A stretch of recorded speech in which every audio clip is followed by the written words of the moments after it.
Fallait pas que je fasse semblant de ne pas voir ma taille, mais après, on n'a plus besoin de s'en servir. Imaginez une seconde la scène. Pendant près de 30 ans, d'un simple claquement de doigts, elle a effacé les chagrins. Elle a réparé les cœurs brisés, elle a redonné espoir à des millions de foyers français. Elle était l'incarnation absolue de la bienveillance. La preuve vivante que la magie pouvait exister. Du moins, le lundi soir sur nos petits écrans. Mais aujourd'hui, une question troublante se pose. Que se passe-t-il lorsque l'ange gardien de toute une nation n'a soudainement plus la force de se tenir debout? Récemment, des images saisissantes ont fait le tour de la presse. Des images qui ont figé le cœur de ceux qui ont vieilli avec son sourire lumineux. Mimi Mati, notre éternelle Joséphine, a été aperçue dans un fauteuil roulant. Les traits tirés par une fatigue que les artifices du maquillage peinent désormais à dissimuler, dans les coulisses des grandes scènes parisiennes. Immédiatement, la machine implacable des tabloïds s'est mise en marche. Les grands titres ont commencé à pleuvoir. La fin d'une époque, le combat épuisant, l'adieu silencieux. Ces phrases chocs, habilement conçues pour capter notre attention, cachent une réalité infiniment plus complexe. Et, disons-le franchement, beaucoup plus digne. Mais au-delà de ce tumulte médiatique vertigineux, arrêtons-nous un instant. Arrêtons-nous sur le drame psychologique qui se joue dans la plus stricte intimité. Pour Mimi Mati, l'enjeu actuel est d'une profondeur bouleversante. Nous parlons ici d'une femme qui a passé sa vie entière, chaque seconde de son existence publique, à refuser catégoriquement le statut de victime. Dans le monde impitoyable de la télévision, l'illusion de la force perpétuelle est un contrat tacite. Briser ce contrat, exposer sa fragilité physique, c'est s'exposer au jugement d'une société souvent obsédée par la perfection. À l'aube de ses 70 ans, l'angoisse la plus viscérale de Mimi n'est pas seulement la douleur articulaire. Son véritable tourment, c'est de voir le regard du public vaciller. C'est de sentir cette admiration absolue risquer de basculer vers un sentiment qu'elle a toujours profondément rejeté, la pitié. Rien n'est plus déstabilisant pour un esprit aussi fier. Pourtant, si vous observez attentivement ces clichés volés, vous remarquerez un détail absolument essentiel. Une constance. Un pilier inébranlable au milieu de la tempête. Derrière ce fauteuil roulant, il y a toujours une présence silencieuse. Une silhouette protectrice d'1,86 m, c'est Benoît Gérard, l'homme qui partage sa vie. Il ne cherche jamais la lumière aveuglante des projecteurs. Il se contente d'être le bouclier majestueux qui repousse la rudesse du monde extérieur. Comment ce chef cuisinier au tempérament d'une sérénité absolue est-il devenu la clé de voûte de l'univers de Mimi Mati? Quel est ce pacte silencieux d'une résilience rare qui leur permet de faire front, unis, contre les épreuves imposées par le temps? C'est une histoire de survie mentale.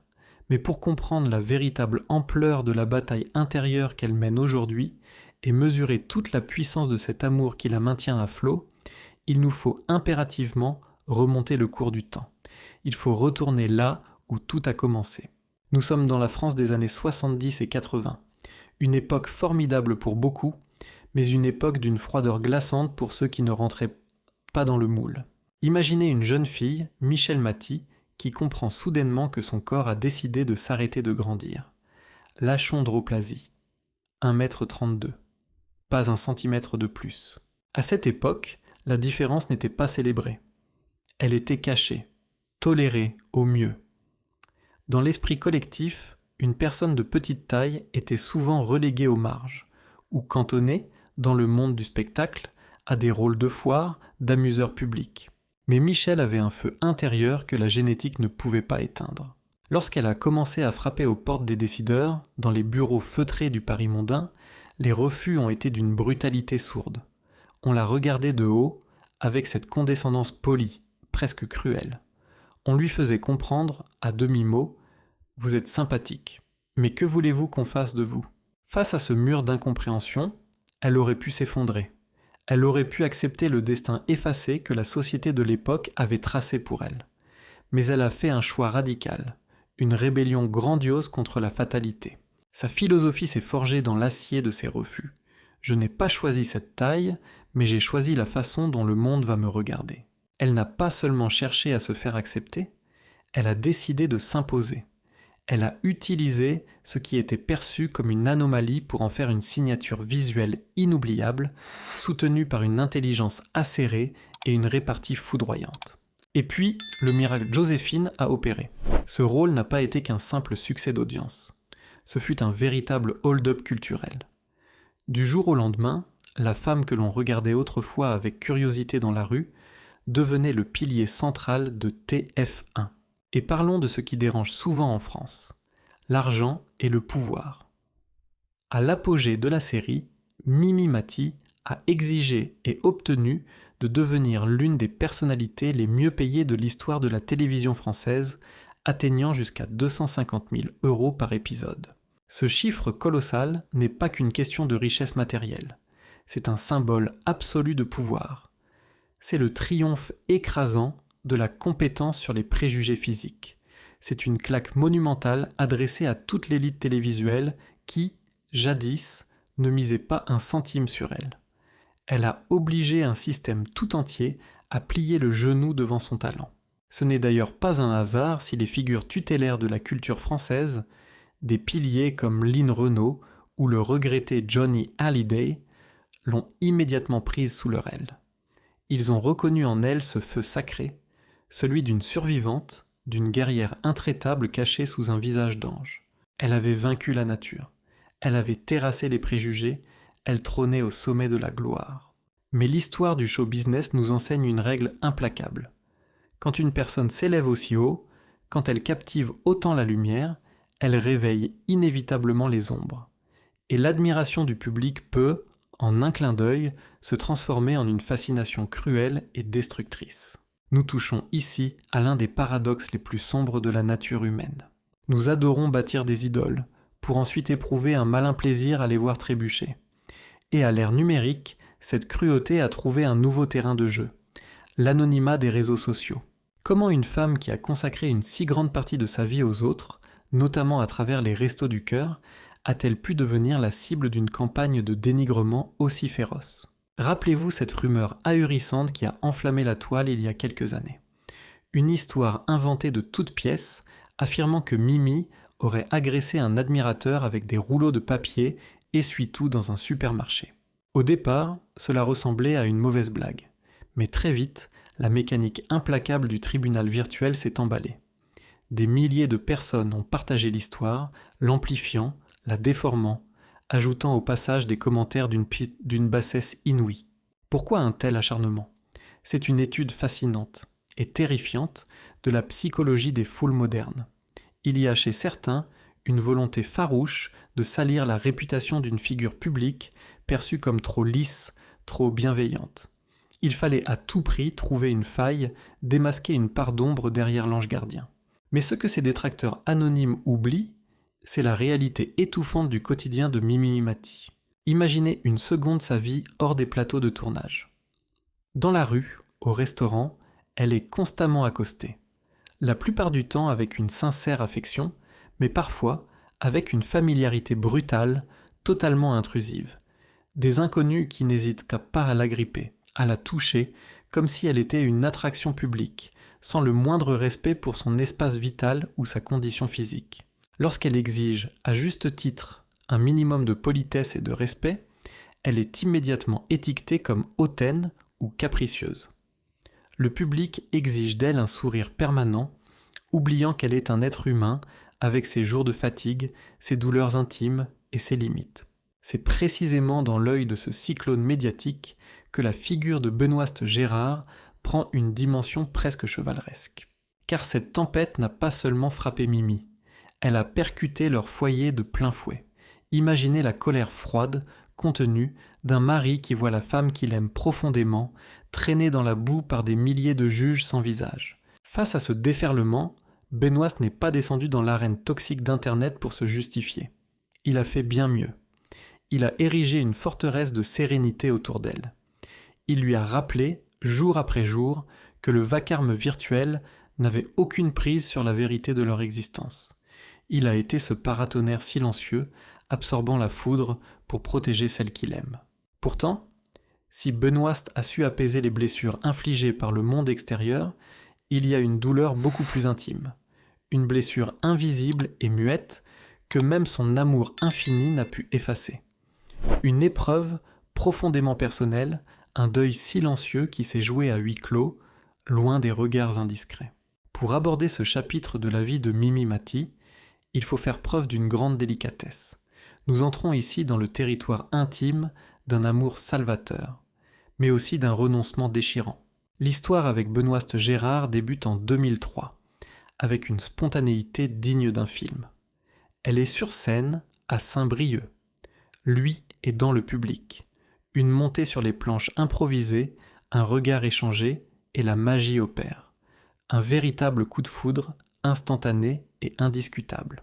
Mais souvenons-nous du climat médiatique de l'époque en France. Lorsque leur romance a été rendue publique, la réaction d'une certaine presse a été teintée d'un cynisme consternant. Un homme d'1,86 m, chef cuisinier peu connu, au bras de la femme la plus célèbre et l'une des plus riches de la télévision française, d'1,32 m, les tabloïds ont immédiatement cherché la faille. On a murmuré à mots couverts l'idée d'un mariage d'intérêt, d'une alliance stratégique. Benoît a répondu à ces insinuations toxiques, non pas par des mots, mais par des actes d'une loyauté absolue. Pour être aux côtés de celle qu'il aimait, pour l'accompagner dans ses tournées éreintantes et partager son quotidien imprévisible, il a pris une décision radicale. Il a vendu son propre restaurant. Il a mis sa propre carrière en suspens pour devenir le socle de la sienne.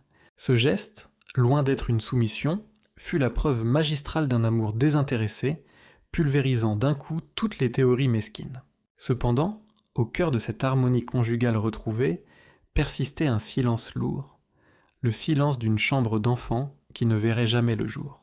Pour les femmes de la génération de Mimi, la maternité était souvent perçue comme un aboutissement existentiel. Mimi ne faisait pas exception. Elle portait en elle ce désir viscéral de donner la vie.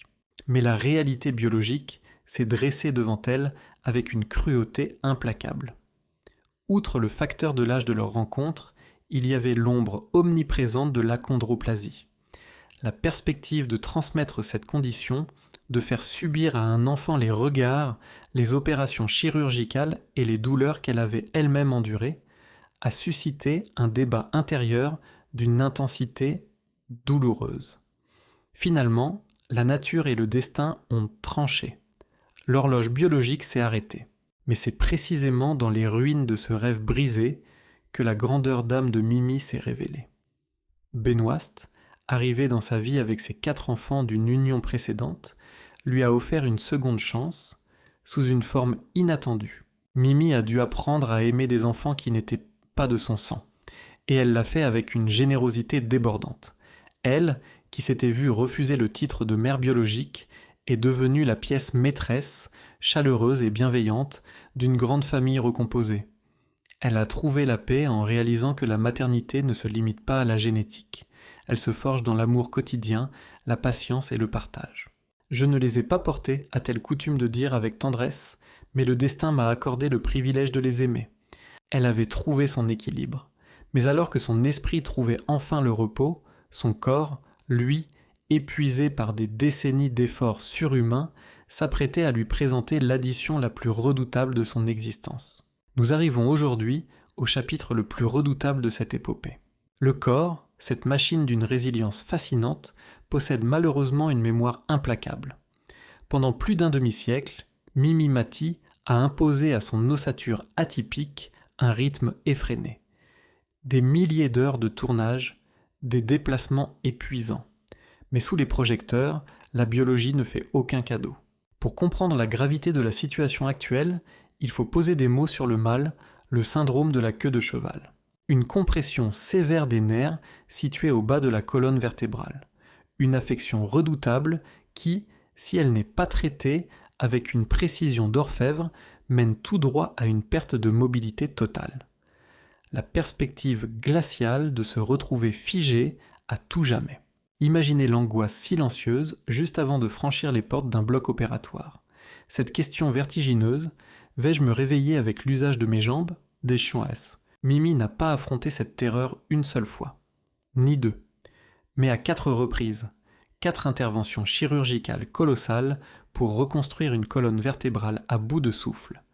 Un marathon de souffrance physique que bien peu d'entre nous pourraient endurer. Et dans les couloirs froids de ces cliniques, loin des galas parisiens, devinez qui montait la garde ? Toujours Benoîst. C'est dans l'extrême vulnérabilité que le véritable amour se révèle. Il a vu la femme la plus puissante de la télévision française réduite à une fragilité absolue. Il est devenu ses jambes. Il a assumé chaque soin sans la moindre plainte. Un dévouement bouleversant. Mais pendant que Mimi menait ce combat vital, que faisait une certaine presse ? L'indécence a atteint son paroxysme. Certains médias de caniveau ont senti l'odeur de l'affaiblissement. Pour vendre du papier, ils ont franchi toutes les limites. Titre choc annonçant sa fin imminente, spéculation cynique sur ses derniers instants. Une exploitation inacceptable de la détresse humaine. Cependant, ils avaient oublié à qui ils s'attaquaient. Plutôt que de se cacher, Mimi a fait un choix d'une audace incroyable. Elle est réapparue sous les flashs. Oui, assise dans un fauteuil roulant. Ce n'était nullement un drapeau blanc. C'était une déclaration de guerre contre le fatalisme. Sur TF1, ces mots ont résonné avec fermeté. Je ne suis pas morte, je n'ai aucune maladie grave. Mes jambes sont simplement fatiguées. J'utilise ce fauteuil pour soulager mon dos, préserver mon énergie et continuer mon chemin. Le message fut limpide. Ce fauteuil n'est pas une prison, c'est un outil, une stratégie d'adaptation intelligente pour continuer à vivre sa passion, refusant, une fois de plus, de jouer la victime larmoyante.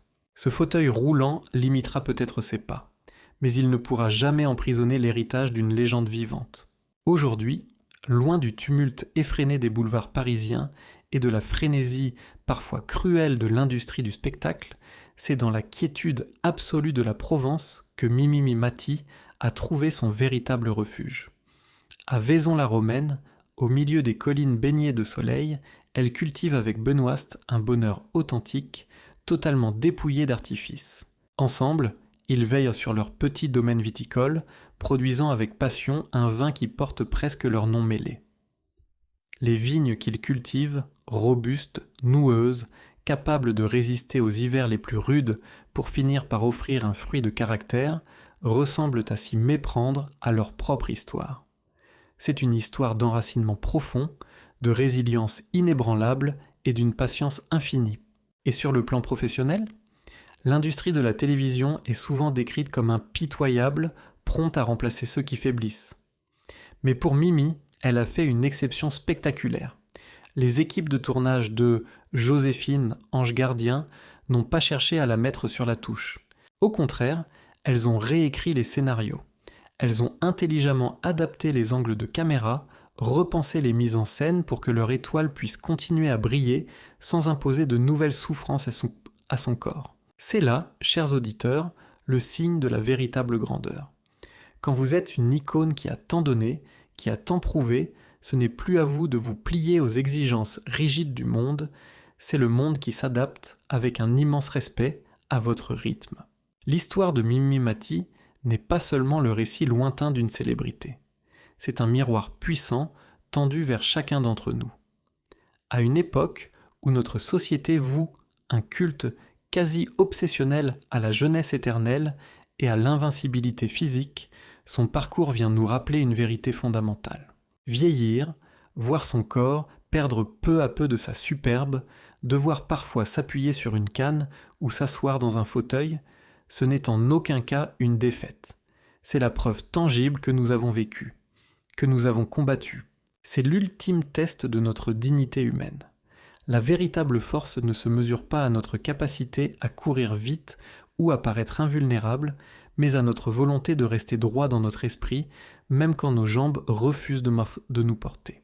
Alors, en observant le courage de cette femme d'1,32 m qui s'est élevée, par la seule force de sa volonté, bien plus haut que la plupart des géants de ce monde, une question profonde s'impose à nous. Laissons-nous la peur, le regard des autres, et l'amertume dicter notre fin de chapitre, ou décidons-nous, comme Mimi, d'avancer avec la tête haute, en chérissant chaque étincelle de joie qu'il nous reste à vivre. Je suis profondément curieux de lire vos réflexions sur cette question intime et sur le destin hors norme de notre éternelle Joséphine.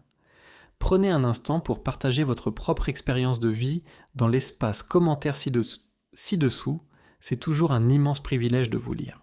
Si ce récit a résonné en vous, s'il a éveillé une émotion, n'hésitez pas à liker cette vidéo pour soutenir notre travail.